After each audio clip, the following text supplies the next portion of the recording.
Bien, el cuadro de la dama número 35 es de Rafaelo y se llama La Fornarina, un lienzo que se encuentra en el Palacio Barberini de Roma. Este es el capítulo número 11 del libro tercero denominado Los pintores del centro de Italia. Un libro que pertenece a la obra Los pintores italianos del Renacimiento, escrito por Bernardo Berenson y que fue publicado por la editorial Leyenda en 1944. Vayamos al capítulo 11.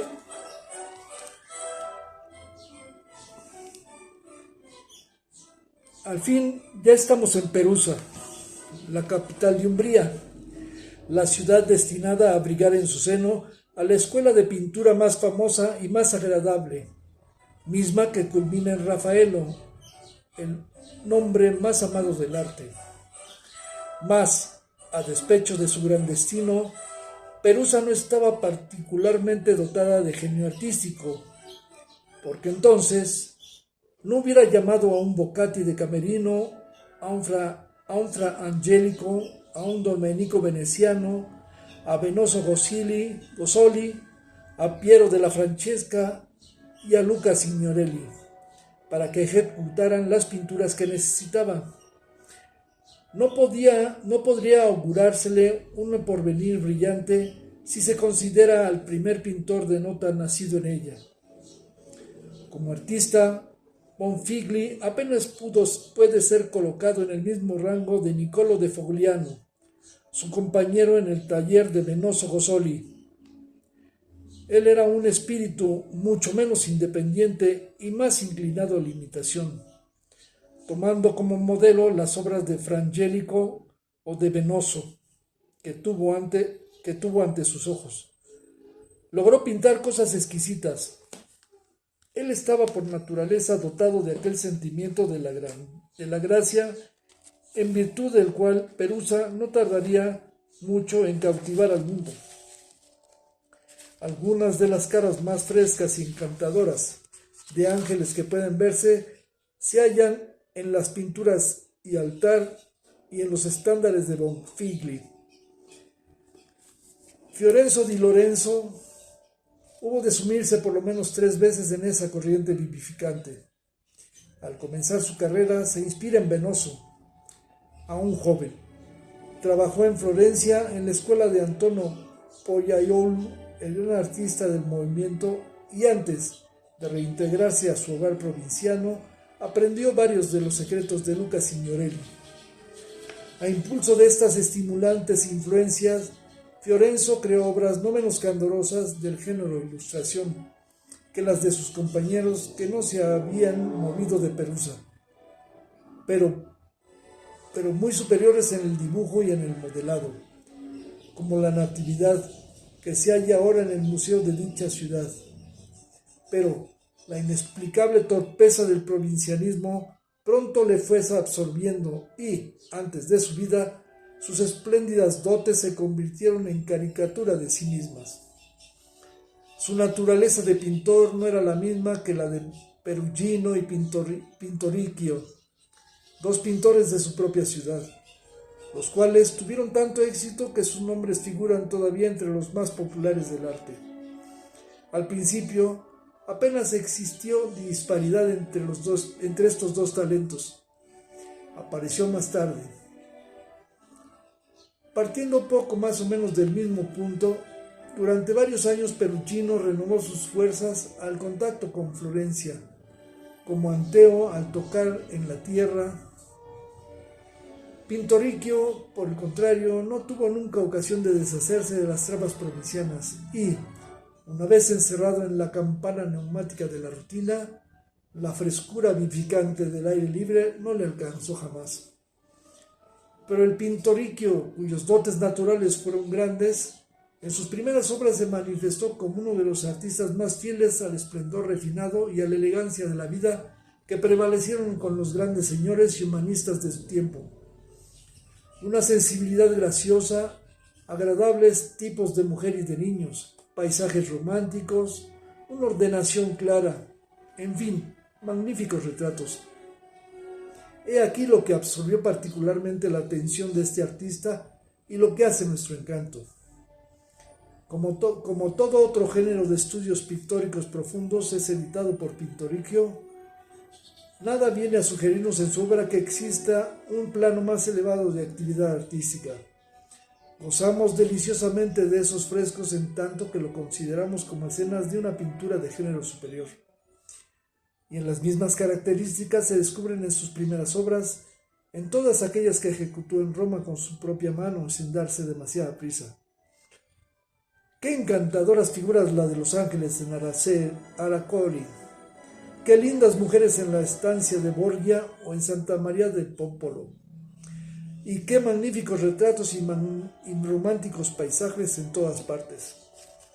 Y como conterá de todo esto, un sentimiento del espacio y un sentido de la composición, como los que ya hemos observado en las pinturas primerizas de Siena. Ejemplos que hallaremos de una manera más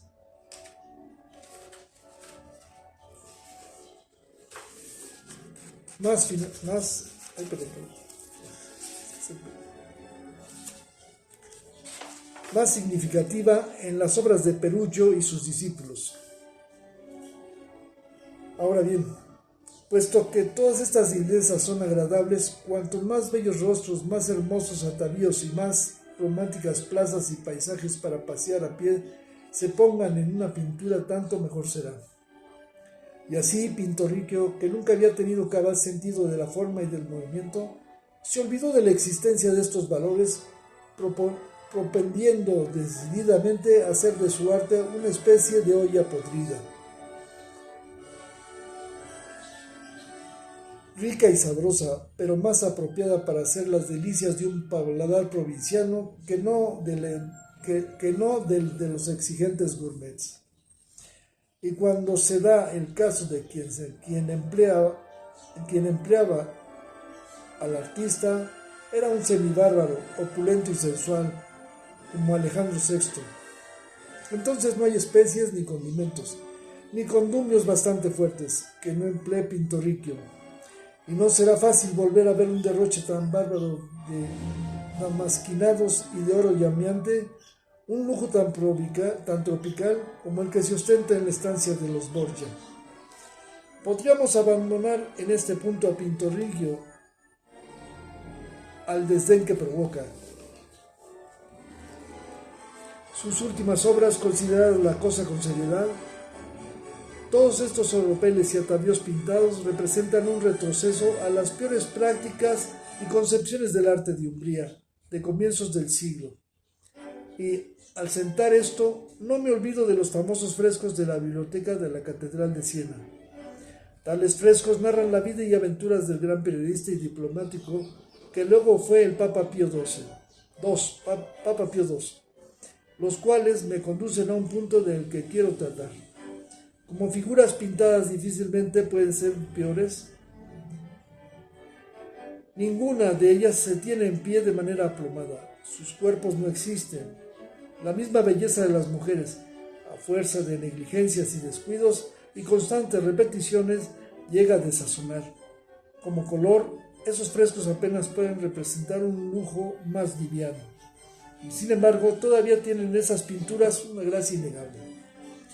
Detestables como son en todos los sentidos, no obstante, hay que considerarlas como obras maestras en el sentido de la decoración arquitectónica. Pintoricchio tuvo para decorar una sala rectangular de dimensiones en modo alguno extraordinarias. Mas hay que ver lo que ha hecho con esos elementos. En una bóveda adornada delicadamente con pequeños medallones, dispuestos con ingeniosidad, grandes arcos se abren sobre los espacios y románticos paisajes. Se siente como si uno estuviera bajo un pórtico cubierto, rodeado de todos los esplendores que la fortuna y el arte pueden acumular. Y, sin embargo, parece que estamos al aire libre en el ámbito ilimitado de la naturaleza. Es, por consiguiente, como una inmensidad espacial medida, rimada y hecha sensible por la arquería que la enmarca, y reducida en cierto modo a una común medida con el sentimiento innato del espacio. Pero este sentimiento está en tal forma perfeccionado, extendido y armonizado que finalmente se tiene la sensación de que nuestra propia manera de respirar se convierte allí en música. Cierto que por esos parajes encantadores discurren procesiones y se realizan ceremonias abigarradas y no del todo imponentes, pero nos pone, a pesar nuestro, en el estado de espíritu que no se advierten los detalles desagradables. O dicho de otro modo, que se nos antoja todo eso como algo equivalente a una música militar que hace latir alegre nuestro pulso una mañana de primavera. La última palabra, pues, que sobre Pinturicchio puede decirse es que se trata de un gran compositor en el espacio, inferior desde luego a Perugino, indigno desde luego de entrar en ese santuario íntimo donde reina Rafael de manera suprema, pero lo suficientemente grande como para retener en sus peores momentos buena parte de esa rara y tónica cualidad que, si no estáis dotados de tan sutil sentido crítico que perturbe vuestros goces, os pondrá en condiciones de admitir que todas esas chapucerías no son tales, sino muy valiosas pinturas.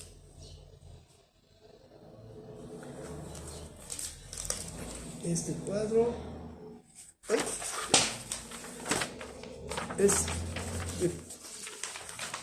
es La Jesús entrega las llaves a San Pedro, obra de Perugino, obra que se encuentra en la Capilla Sistina de Roma.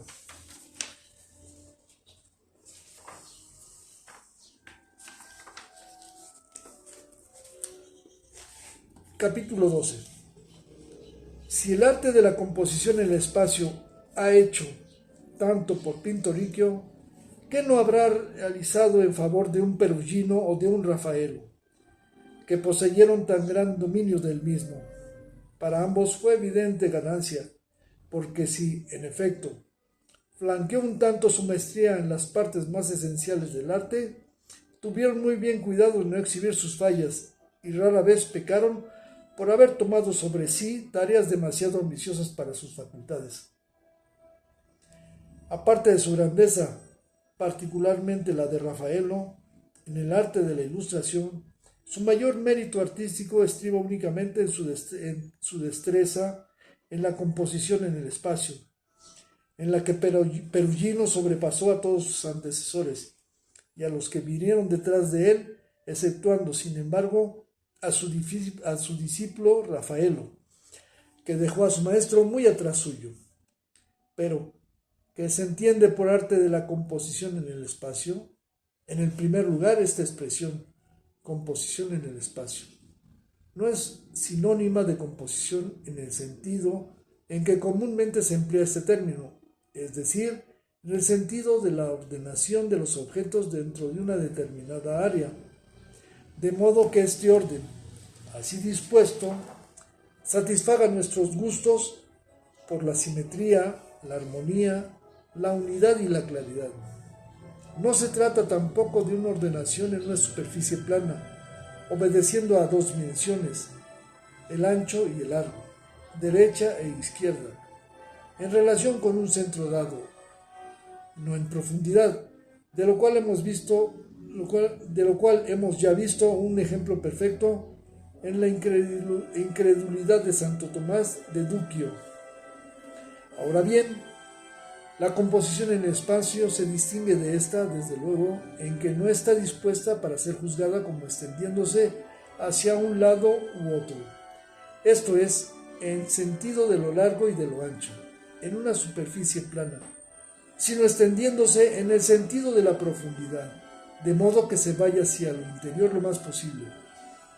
Se trata, pues, de una composición en tres dimensiones y no en dos, en el cubo, de una manera cúbica, y no meramente en superficie.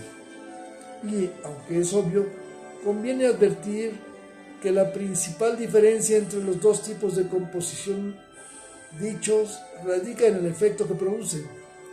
La composición en el plano, reducida a sus elementos, juega en el campo de nuestro gusto por el adorno, que se origina de nuestras sensaciones ópticas directas y de las consecuencias que de ellas saca la mente, de una débil impresión de equilibrio y de aún más débiles ideas de movimiento. Mucho más poderosa es la composición en el espacio. Esta produce efectos inmediatos en el sistema vasomotor.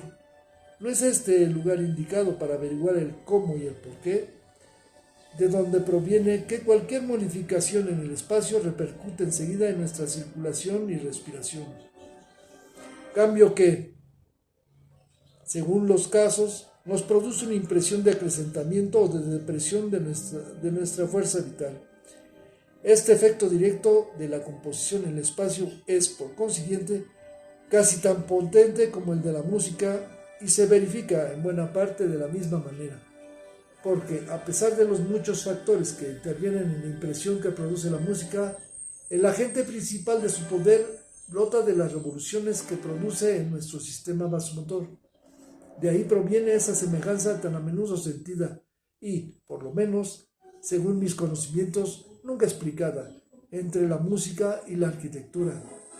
Entiéndase bien, en tanto que ésta no sea meramente un medio superior de construir, y sí una manifestación esencial, la más específica y la más poderosa del arte de la composición en el espacio.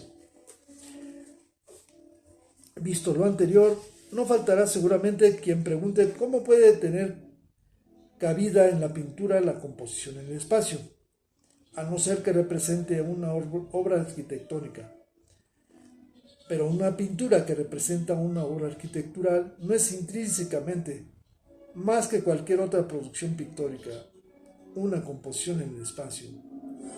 El arte de este tipo de composición tiene precisamente existencia en el momento en que sentimos el espacio, no como un vacío, esto es, como algo meramente negativo, lo cual sucede generalmente, sino por el contrario, como algo enteramente positivo y definido, capaz de confirmarnos en nuestra conciencia del ser, elevando o acrecentando la intensidad de nuestro sentimiento vital.